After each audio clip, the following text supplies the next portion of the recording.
Let's make some chocolate chip cookies. So these are some of the best cookies that I've ever made. I've been looking for a really good chocolate chip cookie recipe for the longest time, even though most of the time I would just use the back of the bag recipe. But this one definitely beats that. So what we're going to do, this one requires you to mix it by hand, not with a hand mixer, which I thought was really interesting. And we're going to have to chill the dough after we make it, so we're not going to bake them right away. I have two bowls. One is going to be for the flour components and the other one is for the sugars and the wet components. And then we move them over just like any other normal cookie recipe.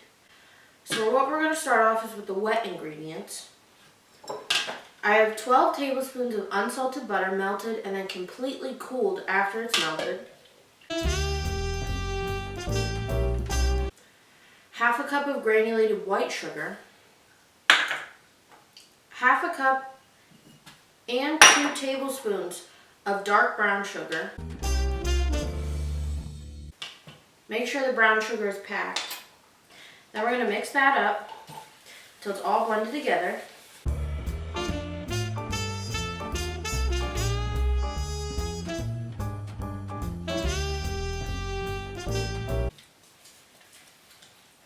Then we're going to add 1 large egg and 1 large egg yolk only, and mix them in.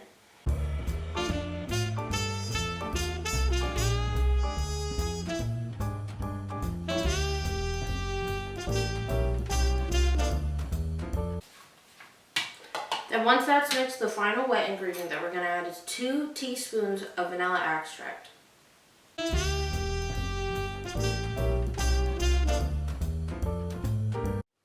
So here's what we have after all of our wet ingredients. It's nice and smooth.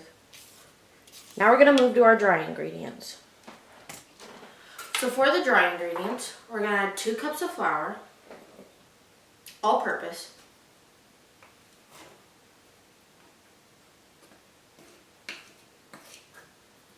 Make sure you level off your cups. Then we're going to add 3/4 of a tablespoon of baking soda.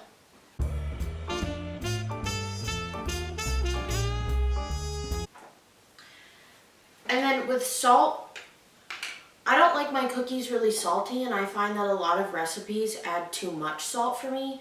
So I'm just going to add a pinch in, probably about half a teaspoon. You can definitely add more. Most recipes require at least a teaspoon, if not more. So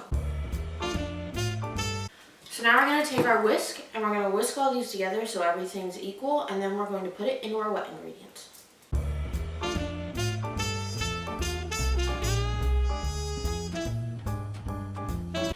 So you want to make sure that you mix this just until it's mixed, because if you over-mix it, then they could get crunchy or not rise as much.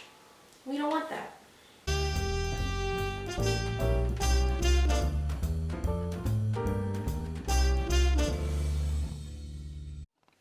So as you can see, now we have our nice dough consistency. Now we're going to add the chocolate chips and let it chill.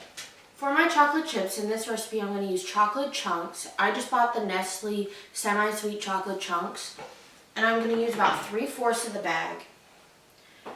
And what I did was I left some whole and then I chopped up some so you have a variety of texture in your dough. You could leave them all whole. You could use mini chips or regular chips. It doesn't really matter.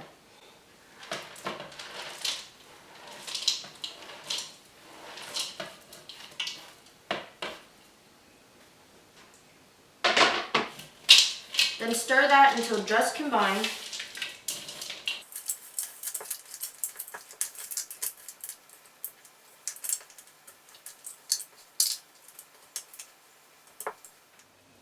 So now we have our yummy looking dough. I'm going to cover this and then we're going to chill it. So for your chilled dough, you want to chill at least 2 hours, but you can chill up to overnight before you bake them. This is going to prevent all those crusty edges, but then too gooey of an inside to the point where you have to bake them and they're super crispy. So these are going to stay nice and chewy when we bake them later. So we'll see you then. So now that our dough is chilled, I have 2 pans here that are both covered in parchment paper because I don't want to use oil and have that soak up into my cookie dough as it bakes. The oven is at 325. We're going to put our cookies in 2-inch balls on both sheets. It should make about 24 cookies. And then we're going to put it in the oven for 15 to 17 minutes until they're nice and chewy and soft.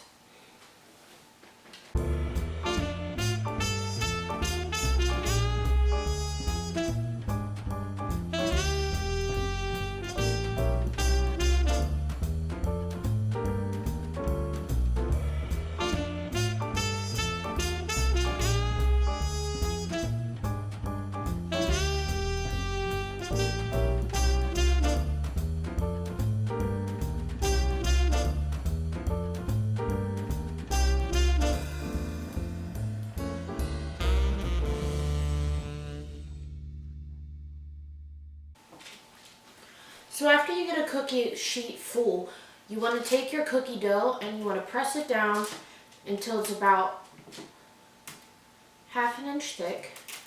And this will help the cookies bake more evenly so they're not trying to spread out as much in the oven.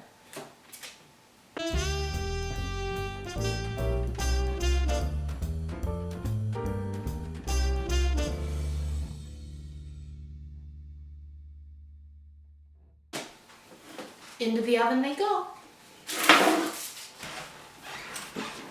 Now I'm going to flip the pans halfway through.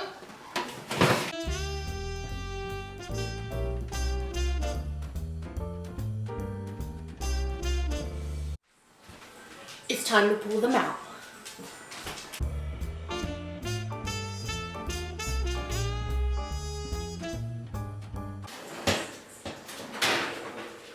Oh my God.